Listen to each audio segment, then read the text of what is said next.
Recentemente, eu criei dentro do aplicativo chamado Valtorta App um podcast que se chama, resumidamente, Evangelização, mas que trata e vai tratar da evangelização para os dias atuais. Meu trabalho inicia então baseado na obra principal de Maria Valtorta, que se chama O Evangelho como me foi revelado. Mas antes disso, aconteceu o seguinte: a Maria Valtorta entregou em abril de 1943, a entregou para o seu diretor espiritual o que ele havia pedido, ou seja, a sua autobiografia.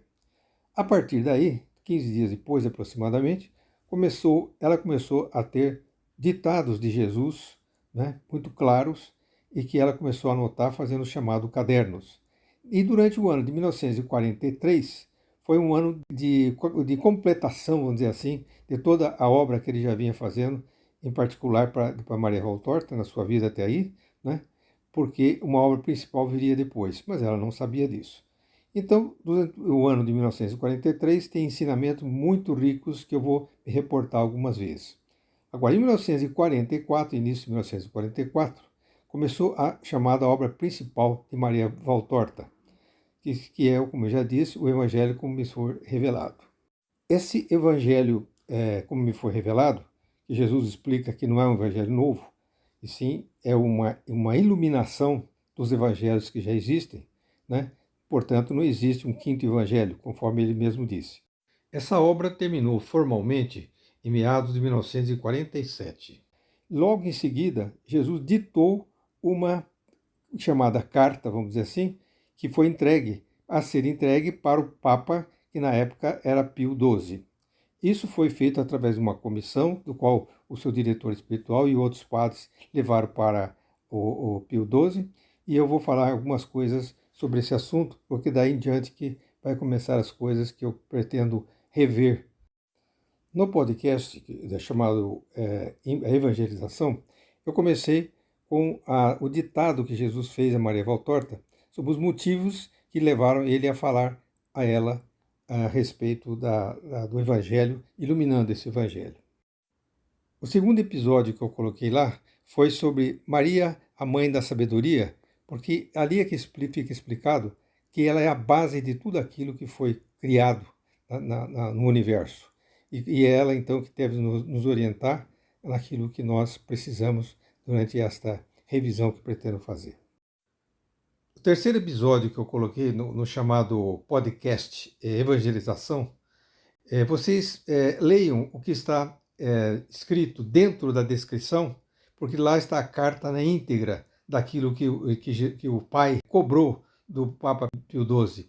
E vocês vão ver que foi uma cobrança muito forte, muito pesada mesmo, a ponto de ele não ter dúvidas de mandar realmente que aquela obra fosse lida conforme ela estava.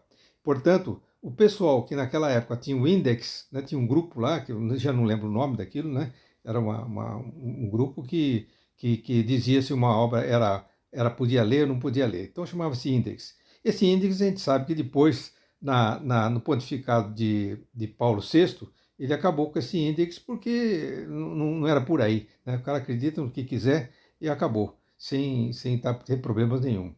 Mas, de fato, o que aconteceu é que o pessoal, ele fez esse trabalho, o Pio XII, né? Porque Jesus disse, foi no seu pontificado que eu escolhi, não foi de outro Papa, foi deste Papa, do Pio XII, que ele escolheu para mandar a iluminação da obra que ele precisava que fosse pregada para que as coisas mudassem, né? Então isso aí ficou muito claro lá. Dá uma olhada porque vocês vão ficar abismados. E como a igreja estava muito contaminada já, né? Hoje está muito pior, não tem nem dúvida, e vai piorar ainda mais, né? Então, isso aí não foi, eles esperaram ele morrer e simplesmente não fizeram nada. Aí veio o Paulo VI, né, que alguns criticam que o Paulo VI foi isso, foi aquilo, mas de fato, o que ele fez? Ele foi eliminando algumas coisas, né, que depois que houve já o Concílio Vaticano II, que teve os seus lados positivos, mas teve os seus lados negativos, porque praticamente deu uma amenizada na definição das coisas, né? Aí ficou aquela coisa, e hoje nós temos o chamado relativismo, que está aí e que vai crescer e que vai atrapalhar muito. Então, os outros papas, no caso o João Paulo II também, tentou, vamos dizer assim, rever as coisas de dentro do Vaticano II, né? Não todas, logicamente, porque tinha coisas boas, né? e ser mais claros nas definições, de modo a não dar margem a outras interpretações. E foi aí que foi a vitória daqueles que tinham entrado no concílio e conseguiram enfraquecer certas definições e com o tempo foi tornando quase nulas, né? Hoje em dia não se tem a fé que nós tínhamos antigamente, né? Estou dizendo porque eu sou dessa época, estou em 80 anos agora e eu vivi bem essa época aí, tá? Neste áudio, eu completo o anterior já publicado, que contém na descrição a carta de Deus Pai ao Papa Pio XII. Nos próximos, eu começo a apresentar partes do Evangelho, como me foi revelado, em que Jesus explicou aos apóstolos como deviam conduzir a sua igreja e ensinar os seus sucessores na história da mesma.